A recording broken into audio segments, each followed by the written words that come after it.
prendre le temps de vous saluer. On veut vous souhaiter la bienvenue pour celles et ceux qui sont pour la première fois au milieu de nous, si vous venez nous visiter. Celles et ceux qui nous suivent par Internet, soyez également les bienvenus, que le Seigneur vous bénisse.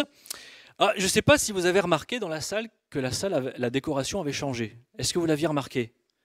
Est-ce que vous aviez remarqué aussi qu'il y avait un beau sapin qui avait été installé cette semaine ?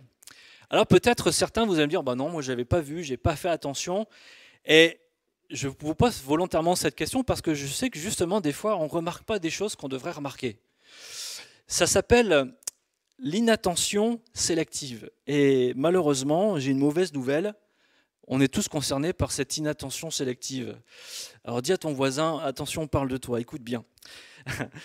L'inattention sélective, c'est un biais cognitif qui nous empêche de voir les choses qui sont devenues trop familières. Notre cerveau va se mettre à filtrer automatiquement les informations qui ne sont pas nouvelles ou qu'il va considérer comme n'étant pas suffisamment intéressantes pour justement qu'il ne soit pas submergé d'un certain nombre de stimuli qu'il va recevoir, parce que si notre cerveau faisait attention à chaque détail, notre cerveau il serait en feu, quoi. Donc il y a ce principe de l'inattention sélective, c'est qu'au bout d'un moment, notre cerveau ne va plus faire attention à un certain nombre de choses, et on appelle ça l'inattention sélective. Et ça peut se manifester de différentes manières. Par exemple, lorsqu'on ne voit pas que notre femme est allée chez le coiffeur, on a tellement l'habitude de la voir tous les jours que quand elle revient de chez le coiffeur, on ne va pas le voir. Ou alors, on ne va pas remarquer un changement significatif. Par exemple, notre patron qui va avoir changé de lunettes ou un objet qui va avoir changé de place dans notre environnement parce qu'on est habitué à ce que les choses soient ainsi et on ne fait plus attention. Et que nous le voulions ou pas, on s'habitue aux choses et on finit par souffrir de cette inattention sélective. Mais cette inattention sélective, elle peut être dangereuse. Pourquoi ? Parce que déjà, ne pas voir que sa femme est allée chez le coiffeur, ça peut être dangereux. N'est-ce pas ? Ne pas remarquer un changement significatif, par exemple, sur votre trajet. Vous faites la route tous les jours, vous êtes tellement habitué à ce que la route soit comme ça, vous conduisez de manière machinale et peut-être vous n'avez pas vu que ce panneau-là, il est nouveau, qu'il y a une priorité à droite et potentiellement vous risquez un accident. Ou alors vous êtes tellement habitué sur votre parcours, vous êtes piéton et vous ne faites pas attention, vous traversez et là il y a une voiture qui arrive. Des fois, notre attention sélective peut nous porter de graves préjudices. Que se passerait-il si nous souffrions d'inattention sélective spirituelle ? Ça pourrait se traduire de cette manière, c'est que nous prêterions moins attention à des éléments importants de notre vie spirituelle. Par exemple, nous pourrions lire un texte biblique sans plus prêter attention à ce qu'il signifie véritablement, parce que nous avons tellement l'habitude de le lire, tellement l'habitude de comprendre le texte de cette manière-là, que finalement, on le lit machinalement. On pourrait prendre le même exemple pour notre vie de prière. On peut se mettre parfois à prier de manière machinale. On a l'habitude de faire plus ou moins les mêmes prières et puis c'est un peu répétitif. On ne se rend même plus compte des fois que notre cœur n'est plus exactement à ce qu'il est en train de dire parce que on sait qu'il faut prier, on prie, mais notre intelligence et notre cœur ne sont plus focalisés sur ce qu'on est en train de dire. L'inattention sélective dans une vie spirituelle pourrait nous mener, par exemple, à agir comme si certaines réalités spirituelles n'étaient plus là ou moins importantes. Ou nous pourrions même, finalement, à force de nous habituer à des situations et à des problèmes, finir par laisser la fatalité, le relativisme, la tiédeur nous gagner en se disant finalement c'est comme ça, on n'y peut rien, et puis d'accepter comme si les choses ne pouvaient plus être autrement.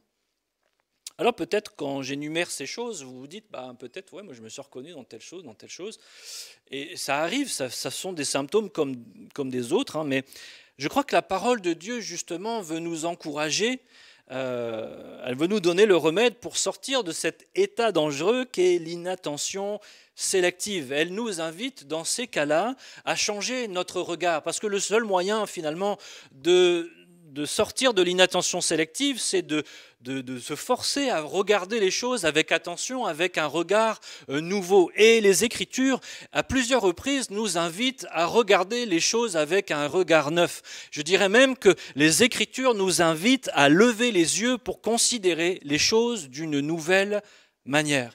Et ce matin, j'aimerais prendre 3 exemples pour lesquels la parole de Dieu nous invite à lever les yeux, à changer notre perspective, à changer notre regard, ou plutôt à laisser Dieu changer notre regard sur des situations sur lesquelles finalement nous portons un regard qui n'est pas le bon ou qui n'est plus le bon.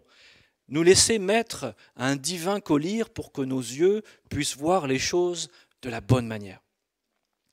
Le premier point que je voudrais relever avec vous ce matin, c'est de lever les yeux pour trouver le secours. Lever les yeux pour trouver le secours. Et pour ça, j'aimerais lire dans le psaume 121, versets 1 et verset 2. C'est un psaume que nous connaissons bien, Cantique des degrés. Je lève les yeux vers les montagnes. D'où me viendra le secours ? Le secours me vient de l'Éternel qui a fait les cieux et la terre. J'aime ce psaume, c'est un beau psaume. Et comme il l'indique, c'est un cantique que prenaient les pèlerins qui se rendaient à Jérusalem. Et c'est un chant qui avait pour objectif de fortifier leur foi parce qu'ils proclamaient leur foi face à l'incertitude de leur voyage. Aujourd'hui, nous, quand on voyage, on a des voitures sécures, on a des routes, on n'a pas peur de se faire arrêter par des brigands à chaque carrefour. Mais à l'époque, quand on prenait la route, quand on faisait un grand voyage, on n'était pas sûr d'arriver au bout. Et on pouvait se poser la question, mais voilà, je dois me rendre à Jérusalem pour le pèlerinage, pour la fête de l'Éternel, mais d'où me viendra le secours ? Est-ce que je vais arriver au terme de mon voyage ? Est-ce qu'il ne va pas m'arriver des bricoles en route ? Est-ce que je ne vais pas me retrouver agressé ? Et par ce cantique, les Juifs, en chantant ce chant sur leur chemin, ils se rappelaient vers quel endroit ils devaient regarder pour s'assurer de trouver le secours sur leur chemin, sur leur route. Notre vie, à nous aussi, si on fait un parallèle avec ce texte, notre vie, notre avenir, à nous aussi, il est rempli de beaucoup d'incertitudes. Qui peut dire de quoi sera fait demain ? Qui peut dire comment son chemin va se passer jusqu'au bout ? Notre vie est un chemin que nous devons parcourir et nous n'en connaissons pas toutes les étapes, nous ne savons pas tout ce qui va arriver. Et c'est vrai que parfois le contexte peut être particulièrement angoissant quand on pense à l'avenir. Et aujourd'hui, particulièrement dans notre contexte actuel, avec les guerres, les bruits de guerre, les mauvaises nouvelles qui s'accumulent dans notre monde, la violence que nous constatons chaque jour sur nos écrans de télévision, l'insécurité qui grandit, il y a de quoi être paniqué quant à l'avenir. Il y a de quoi s'inquiéter en se disant « mais d'où me viendra le secours ? Est-ce que je vais savoir aller jusqu'au bout de mon chemin ? Comment va se passer mon existence ?» Lorsque les temps sont faciles, nous oublions toutes ces questions. Nous profitons de l'instant présent avec insouciance. Mais la vérité, c'est finalement comment faire pour s'assurer que je vais pouvoir aller jusqu'au bout du chemin. Et c'est vrai que notre contexte n'est pas simple et qu'il a tendance à animer dans nos cœurs des peurs, des angoisses, du stress, en se disant « mais comment je vais faire ? Comment je vais pouvoir affronter tous ces problèmes qui semblent s'amonceler devant moi ?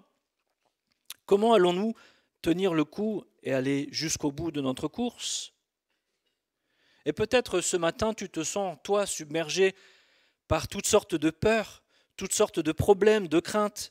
Il y a ces problèmes qui ont pris trop de place dans ton quotidien et tu ne vois plus le secours de Dieu qui est à ta disposition. Mais ce matin, le Seigneur t'appelle à lever les yeux. Ce matin, le Seigneur t'appelle, comme ce psaume te le dit, le secours nous vient de l'Éternel. C'est vers lui qu'il faut porter les regards. Oui, c'est vrai, nous sommes plus près que jamais de la fin des temps. Oui, c'est vrai, il y a des guerres, des bruits de guerre, et il y a toutes sortes de difficultés et d'épreuves par lesquelles il nous faudra encore passer jusqu'à ce que soit le Seigneur revienne, soit notre vie soit menée jusqu'à son terme. Mais ce matin, nous voulons avec foi regarder vers celui qui peut tout, celui qui sera notre secours, celui qui est avec nous chaque jour, à chaque étape sur le chemin de la vie. Jésus lui-même nous a invités durant son ministère sur la terre à relever la tête lorsque les temps deviennent difficiles, lorsque les temps deviennent compliqués. Il nous dit dans Luc 21, 28, « Quand ces choses commenceront à arriver, redressez-vous et levez vos têtes parce que votre délivrance approche. » Oui, nous pouvons porter les yeux sur les difficultés, nous pouvons porter les yeux sur toutes ces situations qui nous dépassent et sur lesquelles nous n'avons absolument aucun contrôle. Mais le Seigneur nous invite plutôt à lever les yeux vers lui et à placer notre confiance en lui parce qu'il est le maître du temps, il est le maître des circonstances, il est le maître de nos vies, il est le maître de notre chemin. Il est le bon berger qui nous conduit par les eaux paisibles, la vallée aussi de l'ombre de la mort. Il est celui qui est avec nous chaque jour. Jésus nous l'a promis, Matthieu 28, 20, « Et voici, je suis avec vous tous les jours jusqu'à la fin du monde. » Et ce matin, mon frère, ma sœur, tu n'es pas seul dans tes circonstances. Tu n'es pas seul dans ta vie. Le Seigneur est là, à tes côtés. Peut-être tu ne sens pas sa présence, peut-être tu ne vois pas qu'il est là, mais ce matin, le Seigneur t'encourage à lever les yeux et à considérer avec les yeux de la foi qu'il est celui qui te donnera le secours dont tu as besoin. Dans Jean 16, 33, Jésus nous dit également, « Je vous ai dit ces choses, afin que vous ayez la paix en moi. Vous aurez des tribulations dans le monde, mais prenez courage, j'ai vaincu le monde. » Alléluia. Il n'y a aucune difficulté, aucun problème, aucune épreuve, aucune situation que le monde traverse que le Seigneur n'est pas plus grand que ces situations. Le Seigneur est plus grand que tout.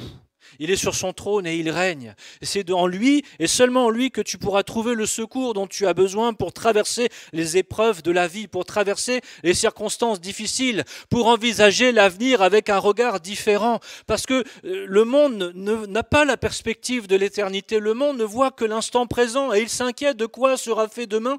Mais nous avons la perspective de l'éternité parce que le Seigneur nous a ouvert notre perspective. Il nous a montré qu'il était le maître du temps et des circonstances et que à la fin, c'est lui qui remporte le prix, qu'à la fin, c'est lui qui aura le dernier mot, qu'à la fin, toute bouche confesseront qu'il est le Seigneur des seigneurs et le roi des rois. Amen.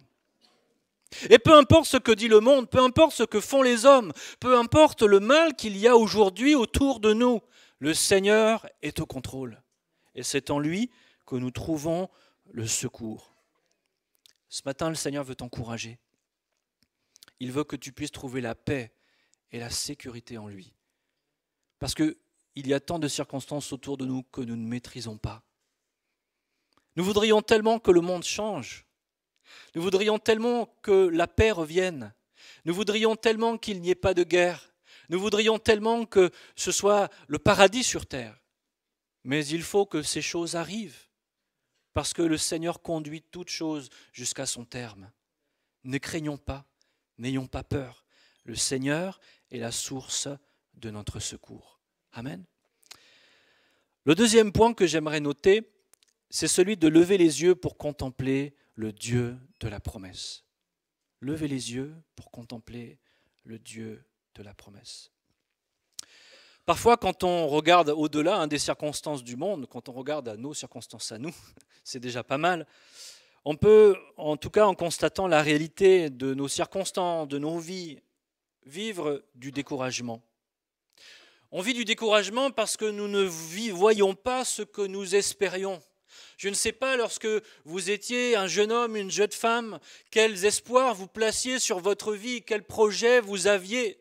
Et parfois, avec le temps qui passe, et lorsqu'on regarde en arrière, on peut être frustré, on peut être déçu, on peut être comme découragé parce que les choses ne se sont pas passées comme nous l'espérions. Est-ce que vous avez déjà fait ce constat ? Peut-être c'est un projet ou des projets qui n'ont pas abouti. Au lieu de la réussite attendue, nous avons connu l'échec. Peut-être nous sommes frustrés, contrariés parce que nous ne vivons pas les choses telles que nous aimerions les vivre. Nos attentes de la vie ne sont pas les réalités que nous vivons au quotidien et parfois il suffit juste d'un domaine dans lequel nous sommes frustrés pour finalement ne plus voir tous les autres pour lesquels nous avons réussi. Abraham était un homme qui, lui aussi, était déçu à cause d'un échec dans sa vie. Toutes ces réussites, pourtant, elles ont été nombreuses. Abraham a été béni de bien des manières. Mais toutes ces réussites n'avaient aucune valeur en face de ce seul échec, de cette chose qui lui manquait cruellement dans sa vie. Abraham, c'était un homme qui avait beaucoup de richesses, beaucoup de biens, à qui tout réussissait, les affaires fonctionnaient, il avait beaucoup de biens parce que Dieu bénissait sa vie. Et pourtant, il lui manquait quelque chose d'essentiel. Et cette petite chose, en tout cas, nous on dit que c'est une petite chose, mais pour lui c'était la chose essentielle. Il n'avait pas d'enfant, pas d'héritier. Et dans son cœur, la question était de dire, mais à quoi bon toutes ces richesses ? À quoi bon toute cette réussite si finalement je n'ai personne à qui le transmettre ? Et c'est ce qu'il va dire à Dieu. On peut lire ça dans Genèse chapitre 15, à partir du verset 1er. Après ces événements, il est question ici de la bataille qu'il va mener pour libérer le pays dans lequel il y a eu des guerres dans le secteur. Et après ces événements, donc, la parole de l'Éternel fut adressée à Abraham dans une vision. Et il dit, Abraham, ne crains point, je suis ton bouclier, et ta récompense sera très grande. Abraham répondit, Seigneur, Éternel, que me donneras-tu ? Je m'en vais sans enfant, et l'héritier de ma maison, c'est Eliezer de Damas. Dans ces quelques mots, il faut lire la frustration profonde d'Abraham. Pourquoi ? Parce que Dieu lui dit, mais je vais te bénir. Et Abraham lui répond, mais qu'est-ce que tu peux me donner ? À quoi sert la bénédiction puisque de toute façon, je n'ai pas de postérité ? À qui ça va aller de toute façon ? Verset 4. Alors la parole de l'Éternel lui fut adressée ainsi. Ce n'est pas lui qui sera ton héritier, mais c'est celui qui sortira de tes entrailles qui sera ton héritier. Et après l'avoir conduit dehors, il dit, regarde vers le ciel et compte les étoiles si tu peux les compter. Et il lui dit, telle sera ta postérité. Alléluia. Et toi aussi ce matin, mon frère, ma sœur, peut-être tu es frustré de ta vie. Les choses ne se passent pas comme tu l'aurais espéré. Que ce soit un projet professionnel, que ce soit la manière dont ta famille évolue, le choix de tes enfants, ta vie de couple. Il y a tellement de domaines dans lesquels notre vie peut être comme celle d'Abraham, dans la frustration, parce que les choses ne se passent pas comme nous aimerions, et il y a un écart tel entre nos aspirations et notre réalité. Mais ce matin, j'aimerais t'encourager, comme Dieu a encouragé Abraham, à lever les yeux vers le ciel et à considérer le Dieu de la promesse, à considérer le Dieu qui agit dans nos circonstances. Notre Dieu est un Dieu de miracles. Le Dieu des situations impossibles. Qui aurait pu imaginer qu'un homme de 100 ans puisse engendrer un jour un enfant avec une femme de 90 ans, stérile depuis tant d'années ? Jésus nous l'a dit, cela est impossible aux hommes, mais non à Dieu, car tout est possible à Dieu. Et dans tes circonstances, dans tes frustrations, j'aimerais proclamer ce matin que tout est possible à Dieu. Il faut que tu lèves les yeux vers celui à qui tout est possible. Si tu regardes à tes circonstances, si tu regardes à tes frustrations, je peux comprendre, mon frère, ma sœur, que tu sois attristé et que tu te dises « mais à quoi bon ?» Mais ce matin, le Seigneur t'invite à lever les yeux. Il veut que tu réalises qu'il est celui qui a créé l'univers. Il tient tout entre ses mains. Qu'est-ce qui lui est impossible ? Absolument rien. Je ne sais pas pour quelle raison peut-être tu as perdu espoir ce matin, ou quelle situation impossible tu traverses. Mais ce matin, je veux vraiment t'encourager à exercer ta foi et à lever les yeux vers celui qui peut tout. Que ce soit pour ta famille, que ce soit pour ton couple, que ce soit pour ton travail, que ce soit pour tes études, que ce soit pour le salut de tes proches, à qui tu témoignes jour après jour, mais qui refusent d'écouter ce que tu leur dis. Que ce soit pour cette situation désespérée pour laquelle tu n'espères plus rien, où tu te poses cette question, mais comment je vais m'en sortir ? Comment ça va se passer ? Je n'y arrive pas, j'ai tout essayé.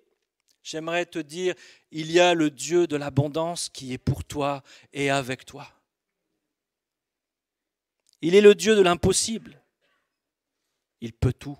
Toi, tu ne peux peut-être rien, mais lui, il peut tout. Et il nous faut apprendre à lever les yeux vers lui, à lui faire confiance. Parce que lorsque je lève les yeux, il change ma perspective, il change ma vision des choses. Et lorsqu'Abraham a vu les étoiles et qu'il a essayé de les compter, son cœur a tressailli, on l'a entendu tout à l'heure, parce qu'il a vu la perspective de ce sauveur qui allait venir au travers de sa lignée. De tout ce que Dieu allait pouvoir faire au travers de sa descendance, de comment l'humanité tout entière allait être bénie au travers de cet enfant que Dieu allait lui donner. Dieu veut changer ta perspective, Dieu veut changer ta vision, et il veut vraiment que sa grâce tout entière soit manifestée, relâchée dans chacun des aspects de ta vie.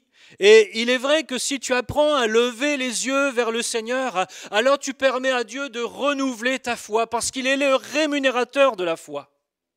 Et peut-être aujourd'hui ta foi est en berne, tu te dis à quoi bon, peut-être même tu doutes de ta foi. Mais si tu apprends à lever les yeux vers le Dieu de l'impossible, vers le Dieu du miraculeux, vers le Dieu qui peut tout, il veut relâcher sa grâce. Parce que lorsque Abraham va regarder au ciel, il nous est dit au verset 6, que Abraham eut confiance en l'Éternel qui lui imputa à justice. Dieu l'a sauvé à cause de sa foi. Alléluia. Et parce qu'il a eu foi, la grâce a été relâchée dans sa vie. La grâce pour le pardon de ses péchés, mais aussi la grâce pour la grâce de lui donner un héritier, la grâce de la bénédiction, la grâce du miracle, la grâce de la faveur de Dieu dans sa vie. Et lorsque tu vas lever les yeux vers le Dieu du miracle, tu permets à Dieu de nourrir ta foi pour saisir la grâce que Dieu a en réserve pour toi. Parce que Dieu n'a pas dit son dernier mot dans chacune des situations que tu traverses. Dieu veut bénir ta famille, Dieu veut bénir ton couple, Dieu veut bénir ces situations impossibles et il est capable de renverser les choses les plus terribles. Dieu n'est-il pas le Dieu de la résurrection ? Là où peut-être tu te dis c'est mort, c'est terminé, il n'y a plus d'espoir, Dieu peut donner une parole de vie et ce qui était mort peut reprendre vie maintenant dans le nom de Jésus. Apprends à regarder à Dieu plutôt qu'à tes circonstances. Laisse de côté, laisse mourir les frustrations, mais laisse Dieu nourrir ta foi, ton espoir. Laisse Dieu te montrer de quoi il est capable et tu verras que tu ne seras pas déçu. Alléluia. Le troisième point vers lequel j'aimerais que nous puissions lever les yeux ce matin, c'est lever les yeux pour se laisser transformer. Lever les yeux pour se laisser transformer. On a parlé du regard que l'on avait sur les circonstances extérieures. On a parlé du regard que l'on avait sur nos circonstances du quotidien. Mais qu'en est-il du regard que nous portons sur nous-mêmes ? Il est difficile d'avoir un regard juste sur soi-même. Il est très facile d'avoir une très haute opinion de soi-même, de croire que nous sommes spéciaux, que nous sommes meilleurs que les autres. Mais il est aussi facile de s'affliger, de se juger durement, de s'apitoyer sur ses échecs, sur tout ce qu'on ne réussit pas à changer malgré nos efforts. On peut s'apitoyer et en se comparant aux autres et de forcément trouver que nous sommes en dessous des autres. Alors je ne sais pas parmi quelle équipe vous vous sentez le plus proche, de l'équipe grosse tête ou de l'équipe des pleurnichards. Alors tu peux dire à ton voisin, de quelle équipe tu fais partie toi ? Peut-être vous faites partie même des deux équipes. Mais dans un cas comme dans un autre, que nous ayons cette tendance à prendre la grosse tête ou que nous ayons tendance à nous apitoyer sur notre sort, nous avons besoin de lever les yeux vers celui qui est le seul capable de nous transformer à son image. Amen. Alors je vais commencer par m'adresser à ceux qui font partie de l'équipe grosse tête, ceux qui ont tendance parfois à prendre le melon un peu facilement. Et en général, quand on prend le melon un peu facilement, quand on est un peu orgueilleux par nature, mais on l'est tous, rassurez-vous, on est aussi un peu susceptible, on a du mal à accepter quand les gens nous disent des choses. Et dans la Bible, on trouve un homme qui, lui, avait toutes les raisons de se croire tellement spécial, tellement supérieur aux autres. Il avait effectivement tous les pouvoirs, il avait toute la puissance et toute l'autorité dont il pouvait rêver. C'était littéralement, pour son époque, le maître du monde. Il était à la tête d'un empire extraordinaire. Et malgré les avertissements de Dieu, Eh bien, c'est un homme qui, naturellement, va prendre la grosse tête. Il va tellement prendre la grosse tête qu'il va se croire l'égal de Dieu. Mais Dieu va intervenir, il va lui retirer sa royauté, il va même lui retirer son bon sens et sa dignité. Et il va se mettre à vivre comme un animal sauvage. Et il va se retrouver à manger de l'herbe comme les vaches. C'est terrible de passer du roi du monde à un animal sauvage qui mange de l'herbe dehors. Cet homme, c'est Nebuchadnezzar. Et cette épreuve va transformer sa vie. On peut le lire dans Daniel, chapitre 4, verset 34, où c'est Nebuchadnezzar lui-même qui parle. Il dit ceci: « Après le temps marqué, moi, Nebuchadnezzar, je levai les yeux vers le ciel, et la raison me revint. J'ai béni le Très-Haut, j'ai loué et glorifié celui qui vit éternellement, celui dont la domination est une domination éternelle et dont le règne subsiste de génération en génération. » Un homme transformé, n'est-ce pas? C'était un homme qui a tout perdu à cause de son orgueil, et un homme qui a été humilié et éprouvé, mais qui, face à son humiliation, va reconnaître la vérité et rendre à Dieu sa place. Amen. Et il va lever les yeux vers le ciel et reconnaître qui est Dieu. Et peut-être Dieu a permis dans ta vie ces derniers temps un temps d'humiliation et de brisement, et tu te demandes peut-être qu'est-ce que tu dois faire de ça? Pourquoi Dieu a permis que tu vives un temps aussi difficile? Et comme Nebuchadnezzar, je crois que Dieu t'invite à lever les yeux et à reconnaître qui est réellement Dieu, le souverain et le chef suprême. Le fait de lever les yeux, c'est naturellement un acte par lequel nous reconnaissons que quelque chose est supérieur à nous. On ne lève pas les yeux vers quelque chose qui est en dessous de nous. On lève fondamentalement les yeux vers quelque chose qui nous dépasse, quelque chose qui est plus grand que nous.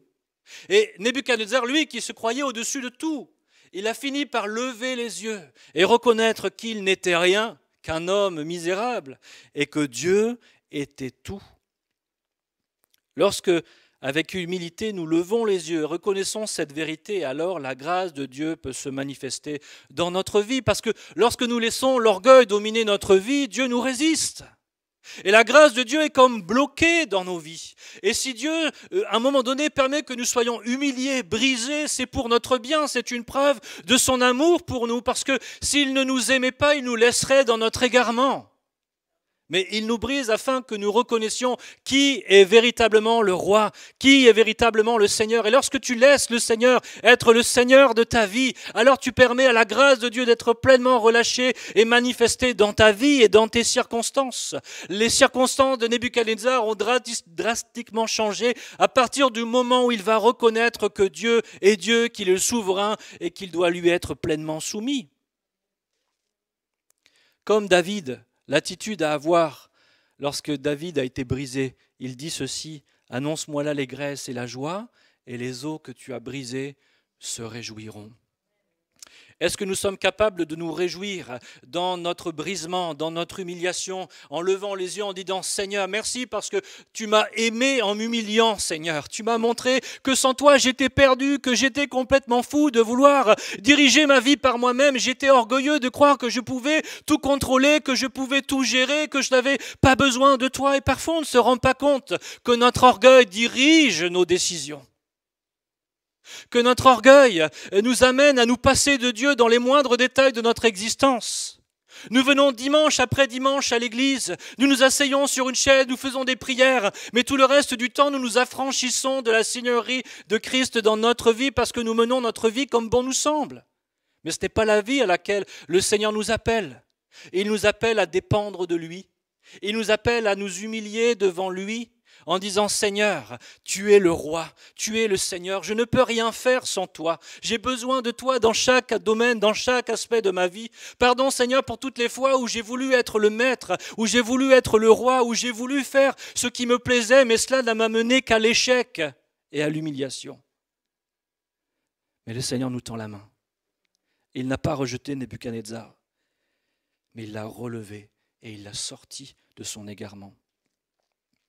Quand tu laisses Dieu à la première place, alors il transforme ton cœur, il transforme tes pensées, il transforme ton attitude par la puissance de son amour et de sa grâce.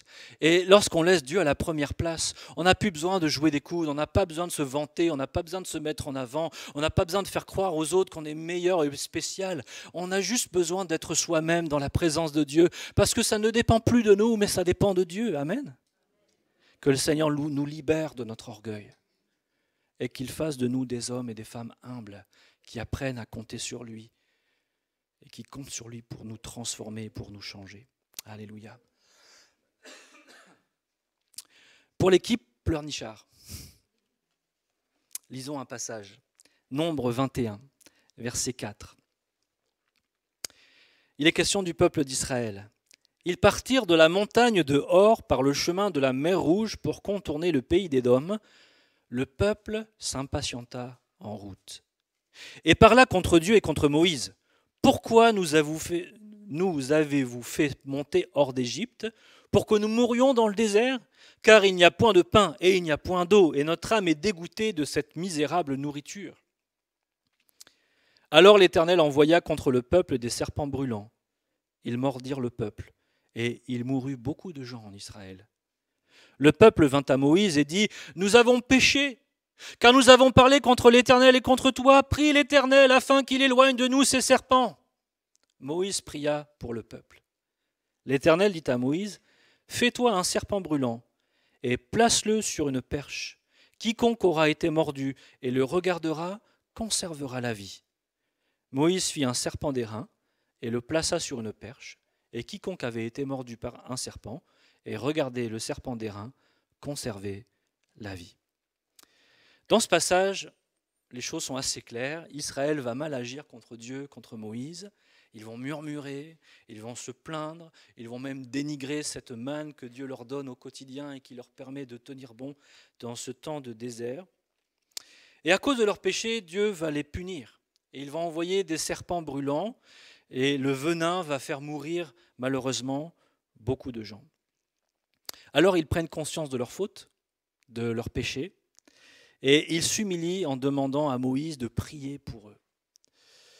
Et pour ceux qui font partie de ceux qui ont plutôt tendance à s'apitoyer sur leur sort, moi parfois j'en fais partie, je confesse mon grand péché, il est facile de s'identifier à ce qu'ont vécu les Israélites.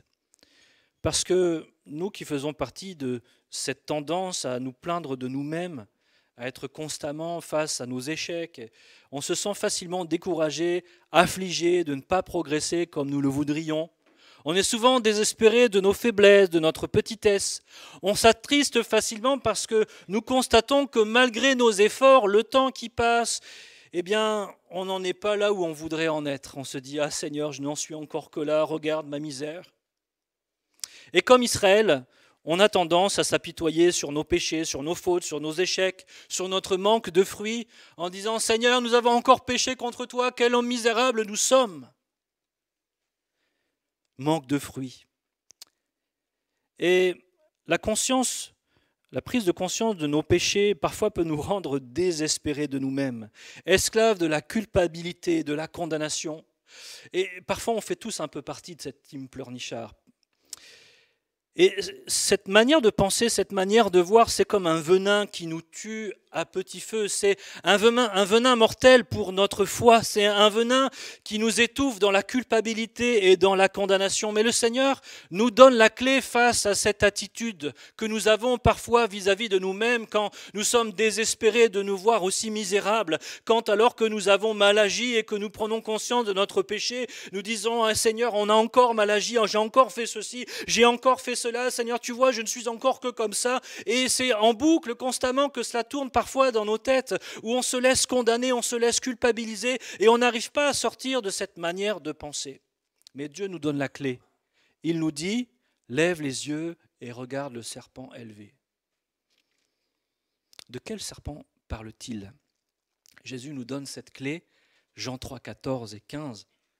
Et comme Moïse éleva le serpent dans le désert, il faut de même que le Fils de l'homme soit élevé, afin que quiconque croit en lui ait la vie éternelle. Est-ce que vous aviez remarqué que Jésus était devenu un serpent pour nous? Jésus s'identifie clairement au serpent, n'est-ce pas? C'est pas moi qui l'invente, hein. Jésus est devenu un serpent pour nous afin que nous puissions être sauvés. Je veux dire par là que Jésus est devenu péché pour que nous puissions, nous, devenir justice. Amen. Jésus est devenu péché pour que nous puissions devenir justice.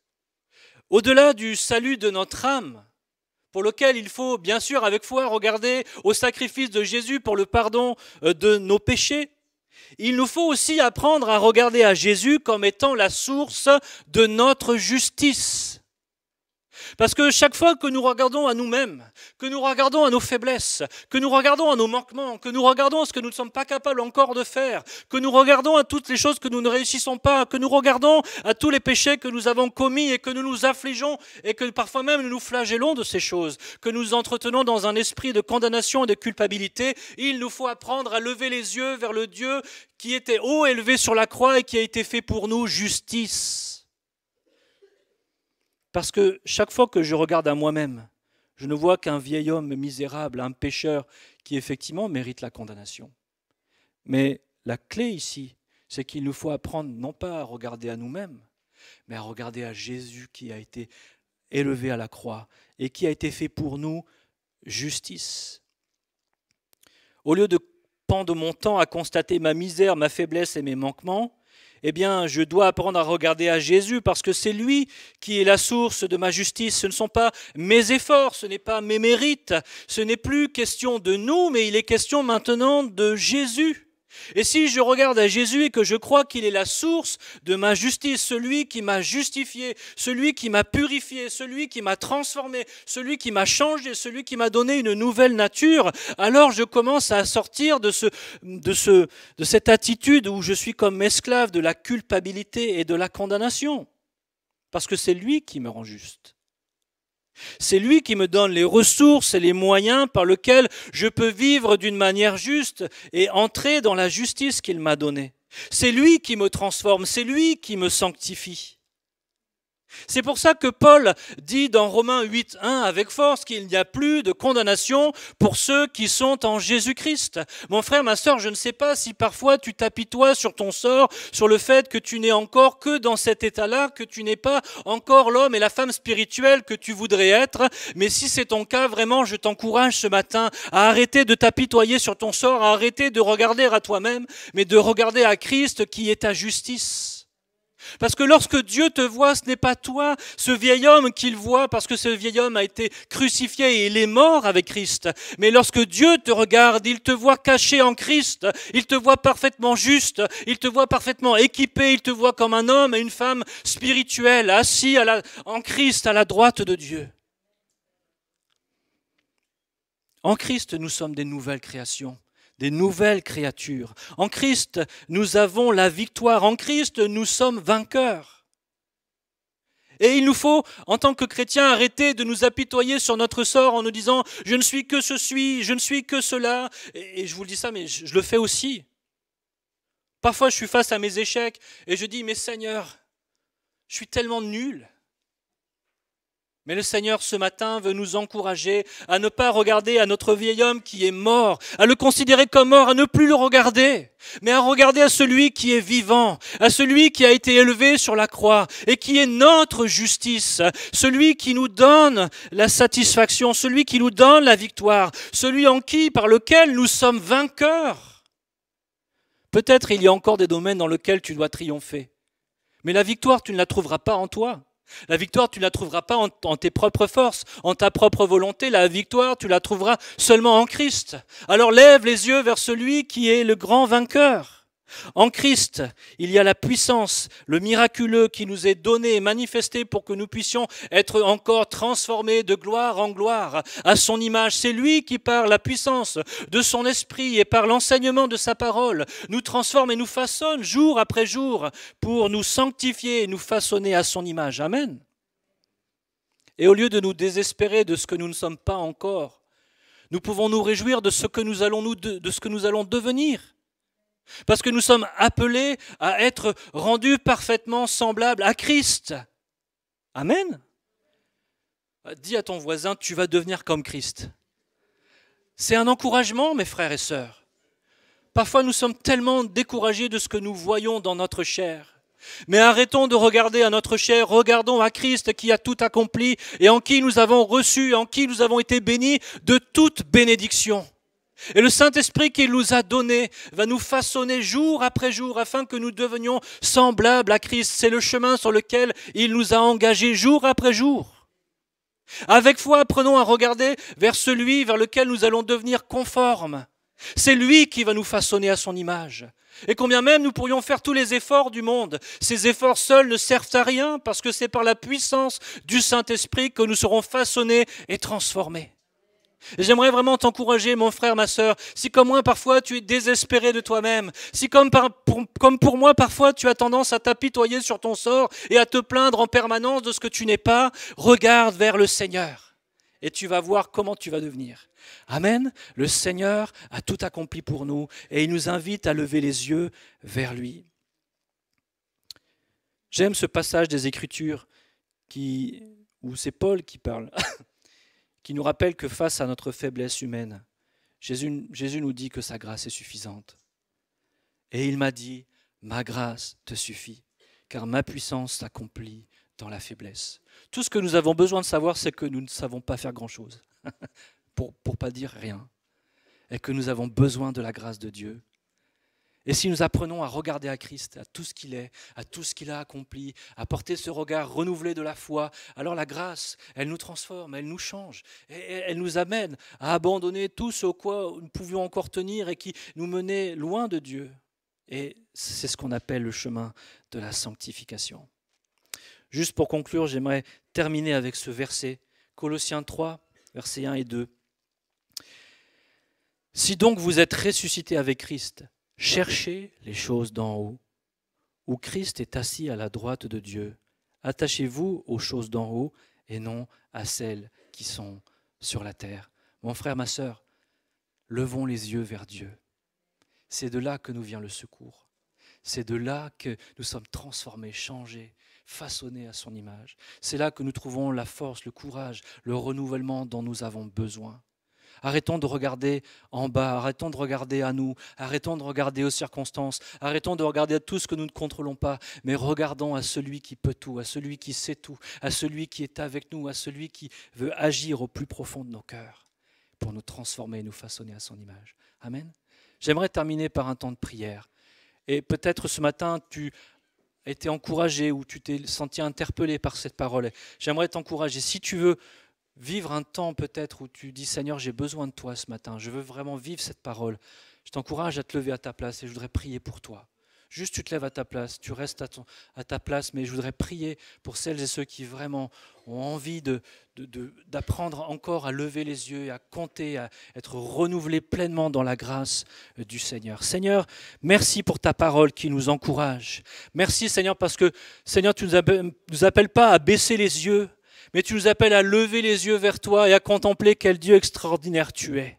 Seigneur, merci pour ta parole encore ce matin qui nous encourage dans toutes nos circonstances, même vis-à-vis de nous-mêmes, Seigneur, à lever les yeux vers toi, à nous laisser transformer, à compter sur toi par la foi. Seigneur, tu vois, Seigneur, mes frères et sœurs qui ce matin ont été touchés par ta parole et qui veulent vraiment, Seigneur, vivre et expérimenter, Seigneur, quelque chose ce matin avec toi. Je prie vraiment que cette parole, Seigneur, elle soit fondée dans leur cœur et qu'elle porte beaucoup de fruits dans les jours, les semaines, les mois à venir, Seigneur. Que tu les encourages, que tu leur donnes la force de lever les yeux vers toi et de constater quel Dieu extraordinaire tu es. Seigneur, que chacun de mes frères et de mes sœurs, Seigneur, qui se sont levés ce matin, dans les jours à venir, dans les semaines à venir, Seigneur, pourront apporter un témoignage de ce que tu auras fait dans leur vie, Seigneur. Merci parce que tu es le Dieu qui renouvelle nos forces. Merci parce que tu es celui qui nous encourage. Merci parce que tu es celui, Seigneur, qui renouvelle notre foi. Seigneur, je prie, Seigneur, que tu viennes au secours de la foi qui défaille. Je prie que tu viennes au secours de celui qui a perdu perdu espoir. Je prie que tu viennes au secours de celui qui est désespéré, Seigneur, afin, Seigneur, que cette foi soit encouragée, fortifiée, renouvelée, Seigneur. Tu es celui qui souffle sur les braises, Seigneur. Je prie qu'il y ait un feu nouveau qui s'allume dans le cœur de chacun, Seigneur, et que nos yeux soient tournés vers toi. Et Seigneur, que de cette foi, Seigneur, elle soit encouragée, fortifiée, afin que nous voyions ta main agissante et que nous puissions témoigner, Seigneur, de comment tu es intervenu dans chacune de ces situations. Merci parce que notre secours est en toi. Merci parce que notre identité est en toi. Merci, Seigneur, parce que nos circonstances sont dans tes mains, Seigneur, et nous croyons vraiment que tu vas agir. Maintenant, dans le nom puissant de Jésus, nous avons prié. Amen. Amen. Amen. Que le Seigneur vous bénisse.